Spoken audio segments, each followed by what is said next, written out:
Well, today's episode, we're going to be reviewing the latest NWA show, Always Ready. Now, there's been a lot of huge implications due because the name is the catchphrase from Matt Cardona.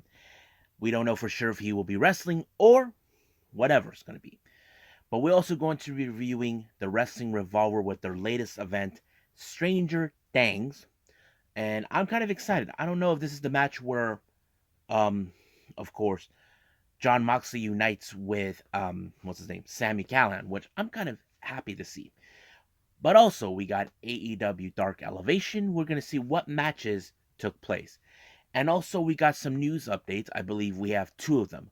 One regarding about Jeff Hardy's latest arrest. We don't know what the future will hold for him due to this, and of course, some people may now question certain things. As you know, we got the Forbidden Door coming up. Andrade has tweeted recently that he won't be allowed to be participating, and I will make this clear right here and now for everyone. AEW has nothing to do with this. This is a tricky situation that I believe needs to be talked about. So, let's get ready with another episode of the Leaded Wrestle Zone.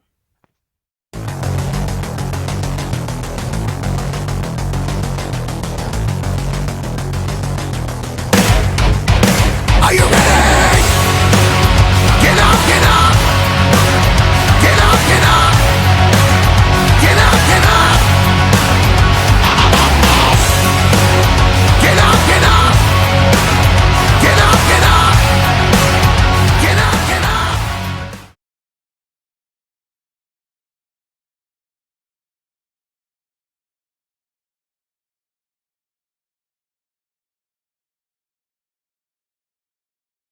Welcome everybody to the Lead It Wrestle Zone, all things that is pro wrestling with AEW, NXT, New Japan Pro Wrestling, Impact Wrestling, the National Wrestling Alliance, various promotions, wrestlers, matches, and championships. I am your host, J Rod here. So, now let's get started with NWA Always Ready, one of their recent pay per views. I was able to see it. Basically, I did not know what to expect, but it was a pretty good darn show. I'm not gonna lie. It opened up with Aaron Stevens. As you know, this will be his last match, saying that he's going to be retiring. His final opponent was the one person I did not think it was Trevor Murdoch. Now, some of you probably saying, why would he do that? If you guys recall, Aaron Stevens tried to reason with Trevor Murdoch. He hasn't been the same ever since losing the NWA title and certain things that took place since then. So, but I say that Aaron Stevens put everything in this match, but it was just too much for a veteran wrestler like Trevor Murdoch to pick a victory with the Bulldog. 1, 2, 3, and of course the fans said to Aaron Stevens, "Thank you, Aaron," and of course he goes, "You're welcome." Now, our next match, this is for the NWA World Women's Tag Team Championship. Now, we rarely see these titles be on the line. As you know, some of the recent events with the Hex, they put these titles on the line across the pond in the UK for Pro Wrestling Eve. Now, the Hex are be facing Pretty Empowered, which is Kenzie Page and Ella Envy's since you know this is basically where they're at. This is their town, and it kind of fits into their perspective. Now, a lot of people didn't probably expect it because the home field advantage does go to Pretty Empowered. But the one thing I did not anticipate is how it ended, due to the fact that it was Kenzie Page that kind of gave a low blow to Marty Bell. Allison Kay was tied up in the back, and she had no other reasons but to watch while she's helplessly being tied down, giving Pretty Empowered to become our brand new NWA World Women's Tag Team Champions. Now, our next match is the NWA Junior Heavyweight Championship. We have PJ Hawks versus Homicide. I have to say, this is a classic match. Now, keep in mind, Homicide has been a fighting champion.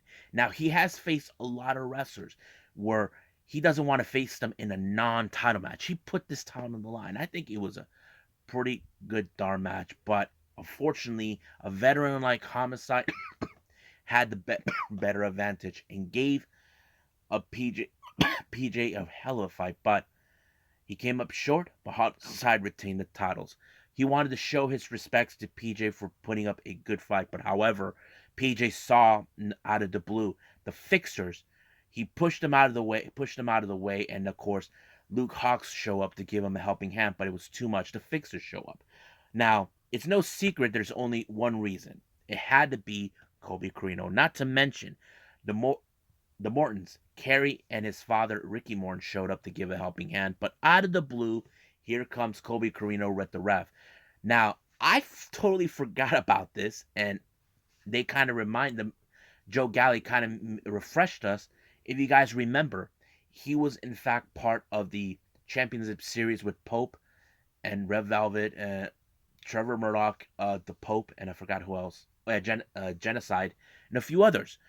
So Kobe Carino cashed it in. So he wanted to have his opportunity to find a way to get a title, to take the title away from Homicide, to etch his name into his legacy. And that's what exactly he tried to do. But Homicide, as you know, he is a fighting champion. He will not back down, despite the fact that he went to hell with PJ Hawx. But, however, nothing seemed to work for Kobe Carino, not to mention until he finally put him down with the pinfall 1, 2, 3. So basically, Kobe Carino had many chances, and Homicide, I know he's making fun of him, and of course, Kobe Carino crying like a little girl, probably doesn't know how in the hell did this happen to me. So that's what has been going on in his mind. Now, we just got May Valentine does an interview with Genocide. Now, recently, as you know, Genocide, as you know, broke away from Taryn Terrell. She felt that she was being overlooked because somebody decided to put her in a spot. Now, as you know, she has her issues with Natalia Markova, but apparently she has her hands full. Natalia Markova is going to face against Tail Valkyrie, but we all know Taryn Terrell, who's managing Markova, just wants the spotlight. But there is no denying that Markova is one of the most talented wrestlers we've seen, even though she's not there to make friends. But she picked up a very strong victory against Tail Valkyrie. Now, our NWA National Championship, we have Chris Adonis, who wants to reclaim this title for a third time, faces against Jack Stane. Now, Jack Stane, we know he's a very sneaky little sly devil. He even tried to put himself in the full Nelson lock by Chris Adonis, but apparently he even did one himself. But of course, without the referee seeing, he got low blowed, and of course allowed him to retain the title. Now, as you know, Aaron Stevens has lost his match. He does an interview one last time with May Valentine, and he said he got his tickets. He's on his way to Brazil with her. As you know, May Valentine, she's Brazilian descent, been living in LA, so that kind of fits in. Hopefully, we get to see some good pictures in Brazil. Now, our next match, this one's a very interesting one. Zion with Austin Idol. As you know, Austin Idol revealed that he is Zion's dad. So it's kind of like, okay, let's see how this relationship would work. However, he's facing a very tough wrestler, Tom Latimer. Now, Tom Latimer, who has been on a role where he wants to be in the same level with his newly wife Camille. He put up a good fight. However, Zion did put up a very interesting matchup against him, but it was not good enough for him one way or the other. But it was Tom Latimer that walked away. I don't know what Austin Idol will say to his own son, but I'm sure it's not that good. Now, the NWA World Television title is on the line, and in no time limit, we have Mims versus Tyrus. Now, keep in mind, Mims won the Slam Challenge for an opportunity for this title. But I have to say this is the battle of the big men, but the much bigger individual is Tyrus. But once again, Tyrus shows why he is, that good and why he is the dominant. He gave him the heart punch right there, and there's that. But the real question does remain, who will be the one to dethrone him? Because we know he may have a few matches left. I don't know. As you know, they had to win 7 straight up matches. I don't know what this one was. I need to figure that out, because if he wins 7 matches, he gets an opportunity for the 10 pounds of gold. That is something that is clear. Now, our next match is the NWA World Tag Team titles. We have the Commonwealth Connection, Doug Williams, the ambassador, versus, you know, Harry Smith, who is the eldest grandson, one of the grandson of Stu Hart and the son of the British Bulldog, Davy Boy Smith. I thought this was a pretty interesting match because they're facing against La Rebellion. Now, we know that they have been cohesive. Now, keep in mind, La Rebellion has been fighting champions. They're not afraid to take on any challengers. But as the Commonwealth Connection, they are somewhat of a new tag team. Keep in mind, Harry Smith had been tag team champion on multiple occasions with multiple partners. Same thing with Doug Williams. But the cohesiveness, that is a different story. How did this team work? Well, I have to say there is a lot of combinations in this match in this match that fits for, of course, the Commonwealth connection, and it was, of course, um, what's his name, Doug Williams with the roll up that gave him the opportunity to pick up the pinfall 1, 2, 3, and now they become the new NWA World Tag Team Champions. Now, before our next match, which is a championship match, we had a surprise visit from somebody you all know. We're talking about Bully Ray or Bubba Ray. You know, the reason he's there is because he's there to not only just to commentate the last two matches, but one of them is part of the NWA World Women's Championship. As you know, it turns out that he trained Kylan King, so he's there to cheer her on, facing off against Camille. I have to say, this match was unbelievably good. Now, these women are two of the biggest individuals. Now, we're not saying they're the same, but they do have a different, distinctive style how they wrestled. But it's okay. That's how it is. But when you thought that Camille had everything under her control, no. Kylan King had everything under control. It was Camille who kicked out. But the last minute she had was the spear, giving her the opportunity to retain the title. But however, the party was short lived as soon as an unexpected visitor showed up, Max the Impaler. This woman. We don't know what the hell she's doing, but from what the commentator is saying is true.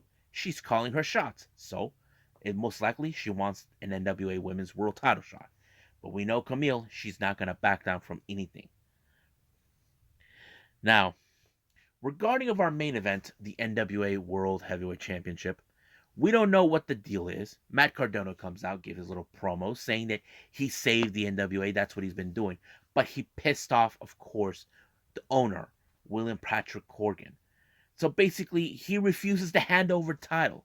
But Nick Aldis said some words, basically calling him nothing but a WWE guy, all this and that, you know, and that he is not a champion. Because here's the thing, Nick Aldis always will do anything for some of the best wrestlers who he inspired, like Ric Flair, Harley Race, Dusty Rhodes. He even said, would you even get a hot dog for them if they asked you?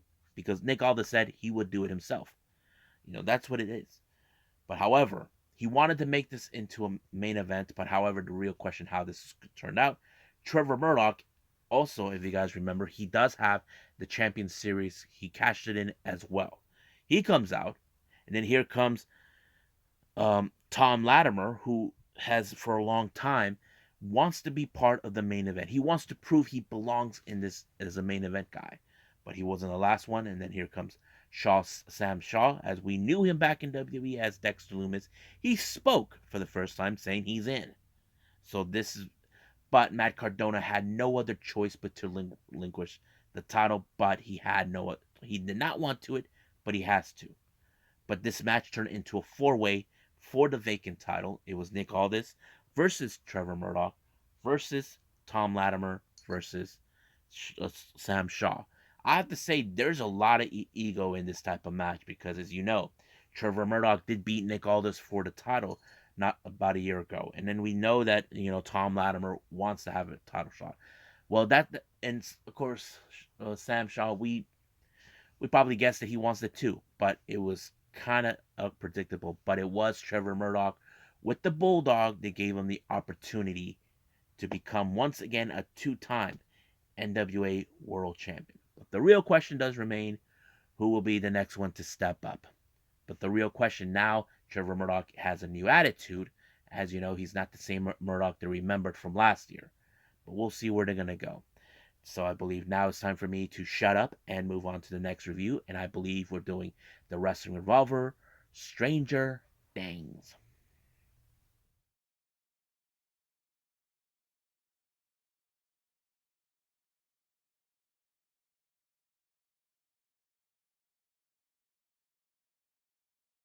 Okay, so let's move on with the Wrestling Revolver with Stranger Thangs. Not Things, Thangs. Thangs.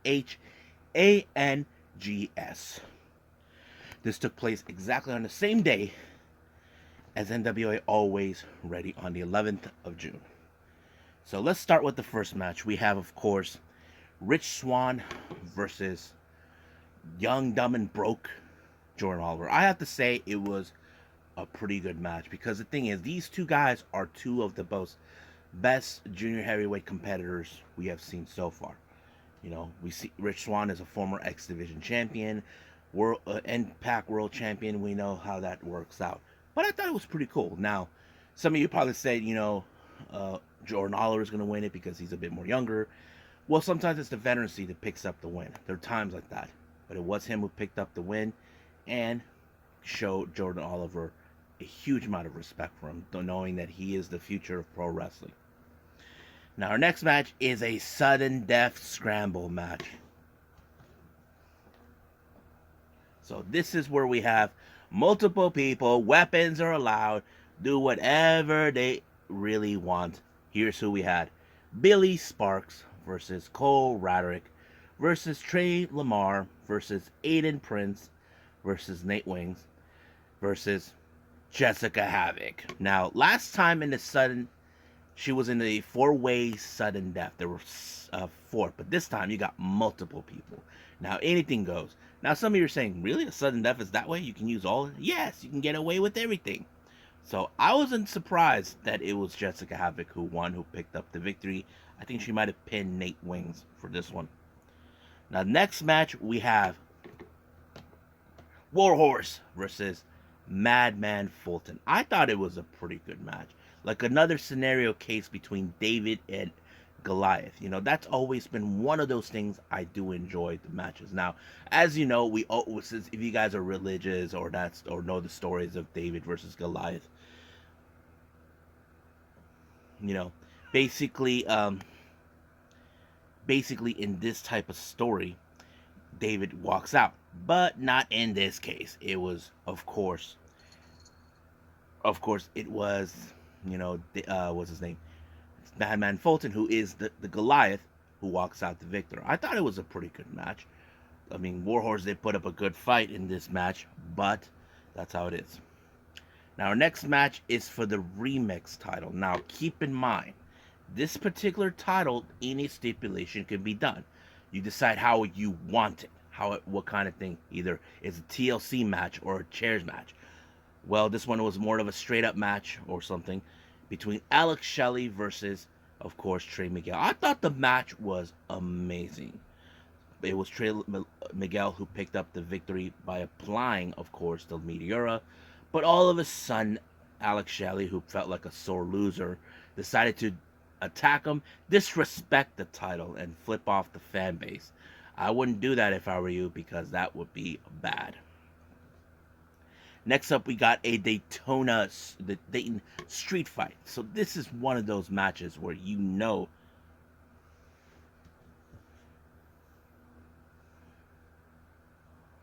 one of those matches where, of course, anything goes. Now, Alex Colon, oh my God, you guys know who he is. He is, I'm not saying he's crazy, but he's crazy genius.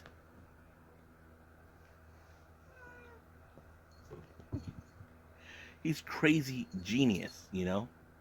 So basically, the idea how he was handling his business against, a guy like, Myron Reed. He's going to try to hurt him. And that's how it works with him, But unfortunately, Myron Reed, who was the young goat, we probably thought would pull the upset. But no, it was Alex Colon who picked up the victory by pinfall. So that's kind of messed up, but it is how it is.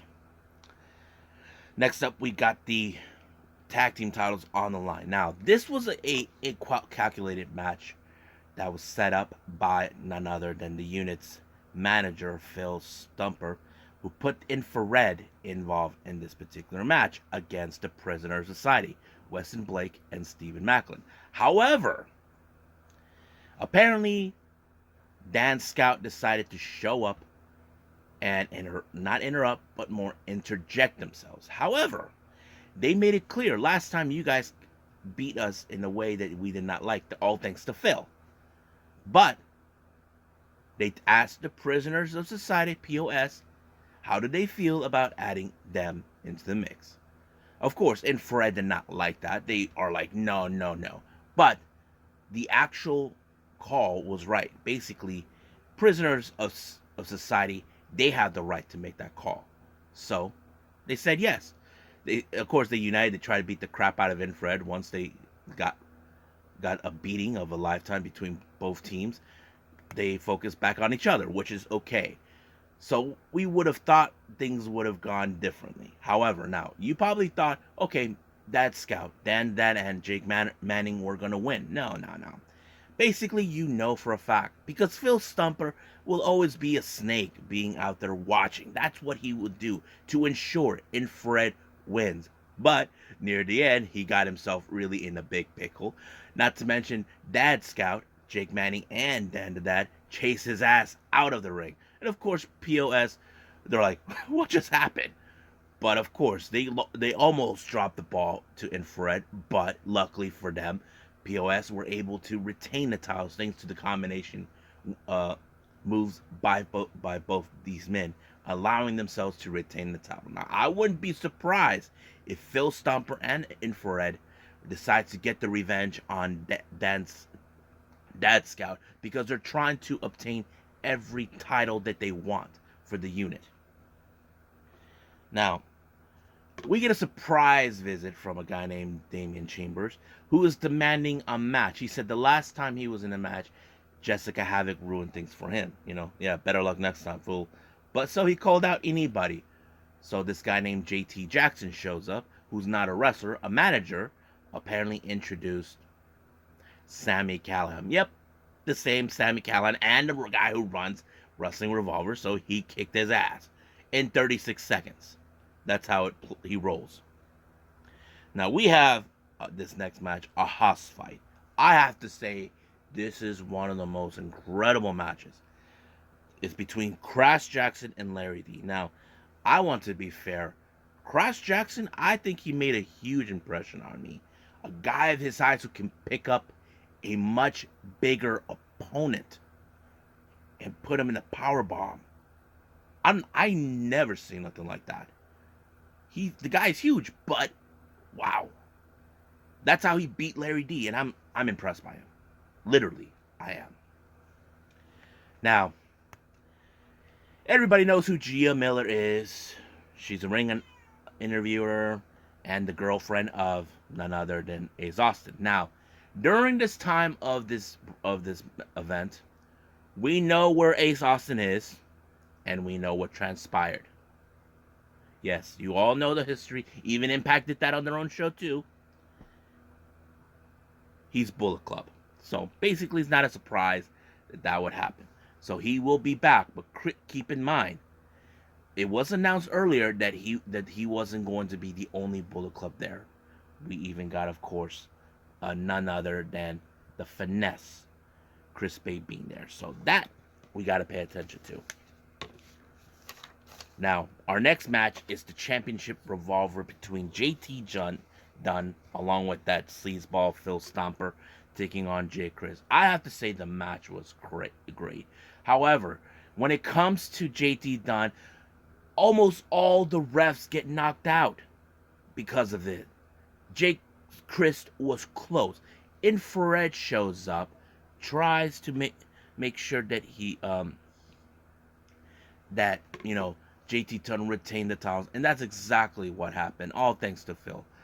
Jake Chris took off his boots out of nowhere in the post match. He felt that the Dayton, Ohio fan base turned on him. It's like, what are you talking about, dude? They've always been by your side. because he's a native of Ohio himself. So it made no absolute sense. But yeah. Now, our next match, our main event, we have Speedball Mike Bailey versus John Moxley. I thought this match was incredible. I mean, you look at Moxley, he's a freaking brawler, for Christ's sakes, who's a member of the Blackpool Combat Club. Mike Bailey, expert in martial arts. You know this match is going to be great. There were many moments where Mike Bailey kicked out in certain moves, but it was John Moxley who walked out, and he gave a lot of respect to Mike Bailey. And he said the next time he wants to bring back real professional wrestling into where he's from. As you know, he's also a native Ohio. And I thought it was pretty cool. I love this particular promotion. It's completely amazing. So I can't wait to see what else they're going to do. So I think that's pretty much it. The next show will be in July. But right now, let's end it with our last review, AEW Dark Elevation.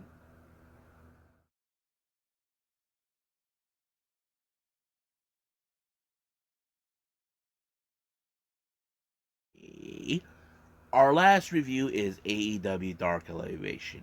Opening match is Nyla Rose and Max the Impaler. Now, some of you are saying, "Where's Vicky Guerrero?" Well, right now, Vicky has something personal.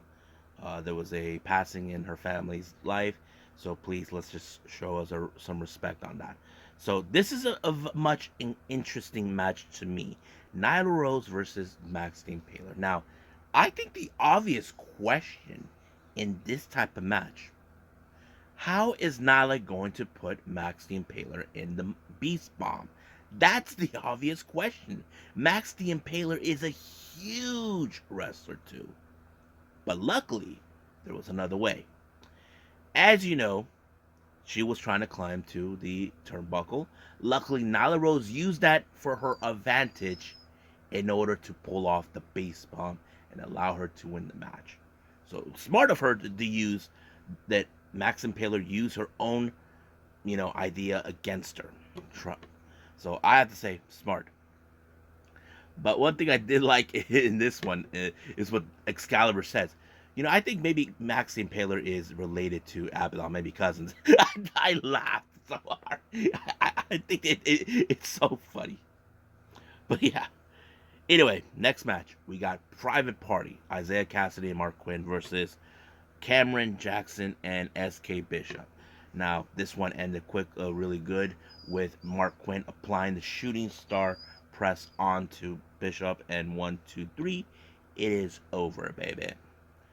Now, next match, we got Ortiz versus Anaya. Now, keep in mind, Ortiz is building up momentum for his little hair versus hair match against Jericho, but he pulled off a very good victory against him when he pulled off against Anaya, when he pulled off the Fisherman Buster. And 1, 2, 3, it is over, Jack. Now, our next match, this one was a very interesting. We have Serena Deeb teaming up with Mercedes Martinez to take on Tootie Lynn and Miranda Gordy. Now, I'm not saying the one thing that was interesting was the match. The one thing that was interesting is Mercedes and Serena. Why is that? I'll tell you why. Mercedes has something that Serena definitely wants. And I'm talking about the ROH Women's World Champion. That's right. Keep in mind, she may have lost to Thunder Rosa. But that's the thing about her. So, as soon as the match won by double submission, the real question does remain. Is Serena Deeb gunning for that title? Well, we just gotta wait and see. Our next match, we have members of the Jericho Appreciation Society, Matt Menard and Angelo Parker versus Danny Adams and Warhorse. Now, Danny Adams, you guys should know that's Dan the Dad. I don't know why they decided to keep him in that name, but it was very interesting.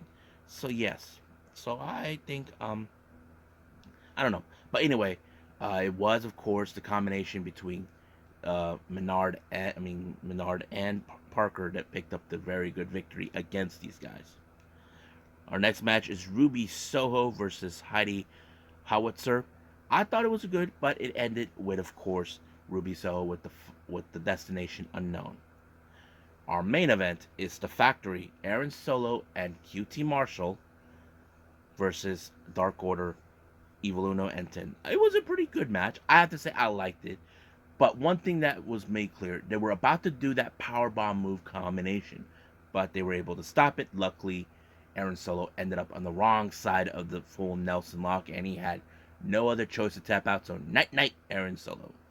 So that's pretty much it with AEW Dark. So let's move on with our news updates.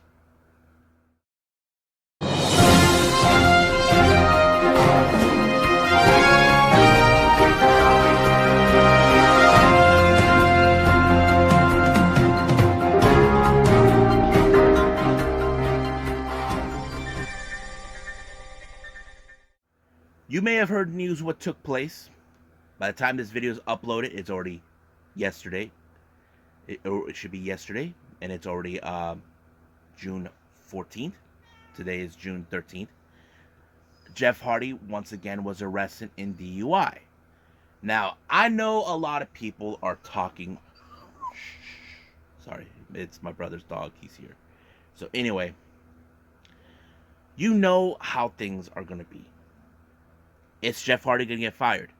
Well, I received information that says that Warner Brother wants to remove him. I don't know what's the future hold, but I don't know what's going to happen in the ladder match that he's supposed to be in on Wednesday. That is one of the things that I'm still curious. I mean, we know he's been in DUI, and we know he's been dealing with drug addiction for who knows how long, but we just don't know. But we'll see what happens. Now, our next update here, you may have heard about Andrade the El Idolo, what happened. Apparently, he ranted about how he won't be able to work at the Forbidden Door. And he's not the only one, so is the Lucha Brothers. Now, here's the reason. This is where things get a little tricky. As you know, Andrade, Penta, and Phoenix work with AAA. AAA Lucha Libre has no relations or working relationships whatsoever with New Japan Pro Wrestling. The only Mexican promotion that does have that is CMLL. This is what makes it tricky. And of course, Andrade took his frustrations out on AAA because of that. Keep in mind, AAA has no say whatsoever, but they're not allowed to work with at the Forbidden Door. I mean, I know fans would want to see that, but it's really messed up.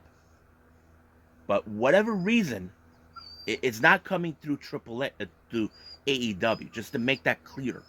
It's coming from the Mexican promotions themselves. That is where it comes from. So we'll see what happens then. But Andrade will be making a interview this coming Friday at Lucha Libre Online. I'm going to see if I can find that interview and see what I can analyze, what he says, what he has to comment about. And I know he's been frustration with WWE. Hopefully this could explain a little more, but we'll find out. Now, our match that was set for House of Glory Judas taking place on later on in this month of June. We have main event Midas Black and Jay Lyons to take on Dragon Lee and his brother Dralistico. This is going to be one hell of a match. Definitely gotta pay attention to. Now, some of you WWE fans were surprised of the latest update about Troy 2x Donovan being released. He seems in good spirit, but he did left something on Twitter for everyone. Let me pull it up right now. Here it is. This is what he said on Twitter. Thank you to everyone who reached out. Mistakes happen and lessons are learned. A bump in the road doesn't define me, though. I'll be back. Now, We don't know what policies he broke, or did he violate it, or whatever he did. That is something that was not described or mentioned on details. All we were told was the fact that he had something to do with the policies. So whatever he did, it looks like it was legit. But I did mention that it sounds a little weird, but as the old saying goes, glad to hear that it came from the horse's mouth. But I'm not saying, Donovan's a horse. I'm just saying that good thing it came out of him. He did something wrong and he's owning up, but he will learn. So it looks like he will be back within a year. But the obvious question does remain, how do you move on from this? We know he's been on a roll with teaming up with Tony D and all that. So we'll see about that. Now, I mentioned before on the previous news updates in the last episode that Keiji Muto is going to retire soon. This was a decision that was not made by him. It was made by the doctors because of his hip, and it was deformed, all this and that. However, it was foretold that he's in fact going to be allowed to do, from here on out all the way to spring, 5 matches only. Now, if you know the history between Keiji Muto and, of course, his former protege, Hiroshi Tanahashi, he mentioned that he would like to be part of one of the final 5 matches of Keiji Muto before he retires. I have to say it's going to be good, but the real question is, will it happen? We just got to wait and see. Now, as you know, Cyber Fight happened. I haven't seen it yet, but I will on the upcoming episode. You may have heard about what happened to Tetsuya Endo, who was the KOD Openweight champion. Apparently, he got concussed during his trios match where he teamed up with Jun Akiyama and what's his name, Katsusada Higuchi, taking on the members of Kongo, where he got knocked unconscious by Nakajima of Kongo. It was really disturbing. According to Akiyama, he went actually to the hospital, but Endo actually put out a statement about this, and I don't know how everybody would feel, but I'm happy that he's okay. This is from Tetsuya Endo on Twitter. To have suffered such a defeat at a stage like Cyber Fight, I've betrayed your expectations. I feel disappointed in myself. However, it is what it is. I'll keep moving forward. I'll be discussing with the doctors and staff as my return will be. As of right now, it hasn't been decided. Regardless, I feel that it isn't right for me to remain as champion when I'll be absent from King of the DDT tournament. Therefore, I relinquish the KOD Openweight champion. I am so sorry. Please give me some time to recover. So, he relinquished his title, the KOD Openweight Championship, which I understand it feels. Unlike the thing we see with CM Punk where he's not, this is serious. A concussion is no joke. So he made the choice. So DDT officials decided, okay, he's relinquishing his title. As you know, King of the DDT is more of like a tournament who will get an opportunity to become facing the KOD Openweight champion. However, in this particular case, now since Tetsuya Endo relinquished that title, they're going to crown a brand new champion. So we don't know who will that be. I'll be sticking to this, and hopefully we'll get more word about Tetsuya Endo when he'll be returning. Now, our last update, as you know, we got the Konosuke Takeshita expedition taking place. Apparently, he just announced that he's going to be appearing in another independent wrestling show here in July, and that is Black Label Pro. I'm kind of happy for it. It's going to take place in Nashville, and his opponent is going to be none other than the young prodigy himself, and of course, an AEW talent that was recently signed, but he's not been seen yet, Nick Wayne. I'm excited. I hope everybody is. This is going to be interesting because I feel Takeshita can relate to Nick Wayne. Think about it. Takeshita was only 16 years old when he started wrestling. You know, Nick Wayne is in that age too, and I think that tells us, hey, I used to be you, so let's see what you got. So I think that's going to be an amazing match to watch, where I feel Takeshita is going to picture Nick Wayne that I was you, and I think that's going to be awesome. So I think that's pretty much it what we got with the news updates. So let's call it a day. Well, I hope everybody enjoys this episode. You may have heard, yes, here's my brother's dog. Say hi, Luke. Yeah, he's only staying here for a while. Don't worry about it. He's crying. He loves getting all the attention. Even though my cat is pissed off, looking at me, he's like, "Hey, you stealing my damn attention." I can't show her because the floor's kind of messed up a little bit. But yeah. Anyway, coming up, we got Cyber Fight. I finally get to see it. It's not going to be in the Watch Pro Wrestling live. If you guys knew what happened, it's not working. Hopefully it will. I found another location. We'll do it. I forgot what it was. I'll try to say it on the next episode. See what it says, but we'll find out. So right now, we do also, as you know, we got Tuesday wrestling. We got, of course, NWA Power, AEW Dark, and NXT 2.0. So we'll be doing that too on the upcoming episode. But for now, I'll see you guys in the next DWZ time. Same DWZ channel. I must bid all of you adieu. So, goodbye. Mwah. And have a nice day. Bang.